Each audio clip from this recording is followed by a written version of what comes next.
Vietnam aims to generate 5 million international tourists next year. Thailand suspends the Test and Go program, and Malaysia is uncertain about whether the country will reopen to international tourists next month. We will discuss it all in this video. No international flights have arrived in Bali since the country reopened just a couple months ago, leading to just a handful of international tourists arriving by boat in Bali. So anybody who wants to visit Bali needs to pretty much fly to Jakarta, quarantine in Jakarta, and if and when they test negative, finish the quarantine and comply to all the entry requirements, then those people are welcome to fly to the island of Bali and spend the time there. But there's really no way to fly directly to Bali and do the quarantine on the island, which is very unfortunate because the tourism industry in Bali, all businesses pretty much have been hit super hard by the government's decision to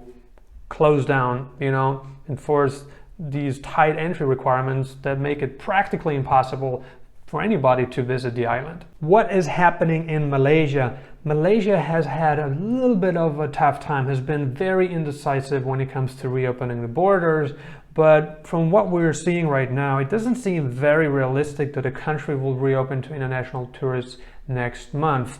A plan that's been scheduled, but I doubt it will be implemented simply because Malaysia has already suspended the vaccinated travel lanes with Singapore, and they've now pretty much paused it until mid-January, late January, I believe, and then the two governments will come together and decide how they will move forward. And something that's also interesting is that the Thai government and Malaysian government were talking about reopening the Thai-Malaysian borders, but now with Thailand suspending the Test and Go program, I don't think it's very realistic that Malaysia and Thailand will decide to reopen the land borders.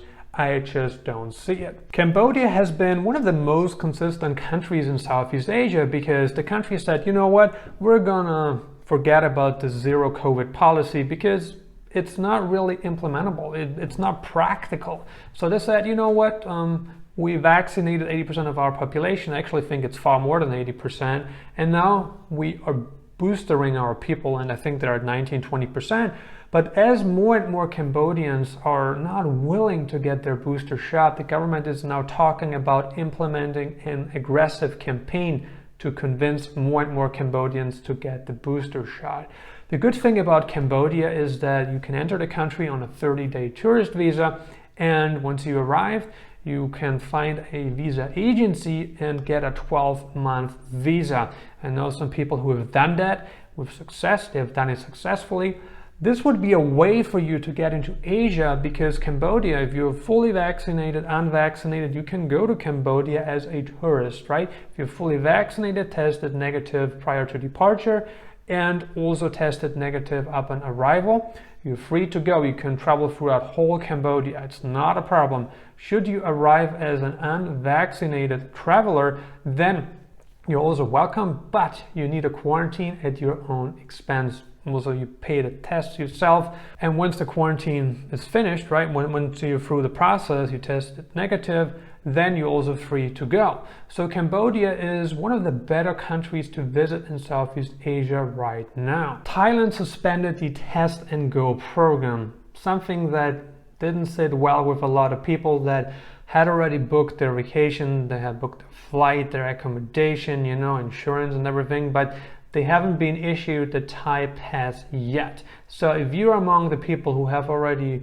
booked their vacation, but you have not received your Thai pass, it's very unfortunate because you need to quarantine upon arrival in Thailand despite of your vaccination status. If you're unvaccinated, if you're fully vaccinated, you tested negative before departure, you still need a quarantine unless, okay, you enter via the Phuket sandbox program. Should you enter via the island of Phuket, then you're still welcome to stay on the island for a couple of days, follow all the requirements, and then you're welcome to travel throughout whole Thailand. So this would be your only way into the country. There's really nothing else you can do at this point. The country suspended the Test and Go program due to Omicron fears.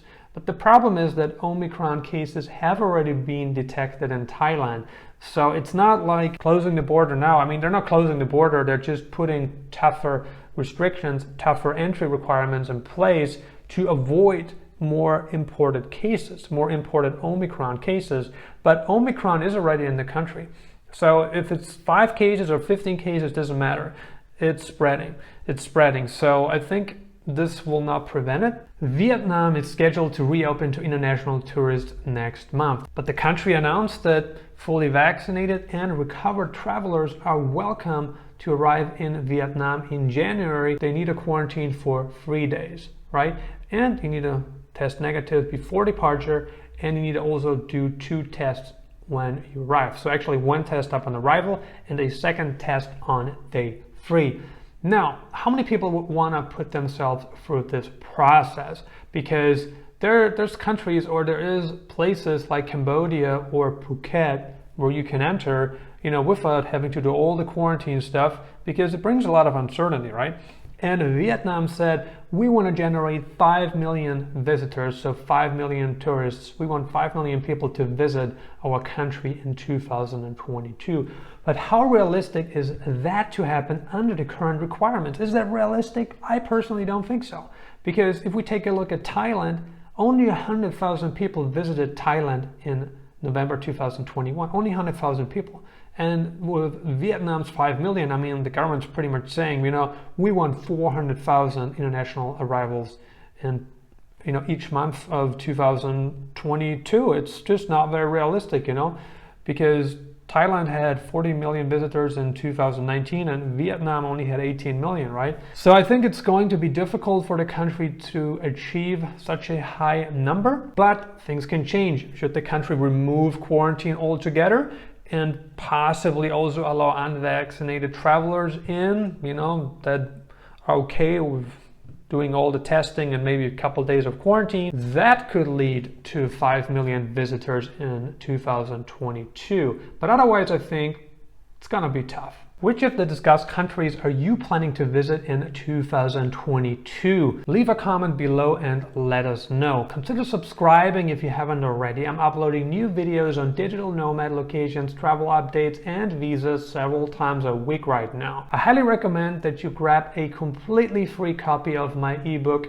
Nomad Elite, The Insider's Guide to Retaining a Life of Freedom. All you need to do is click on the link below this video. And if you got some more time left, check out these videos. Thank you for watching.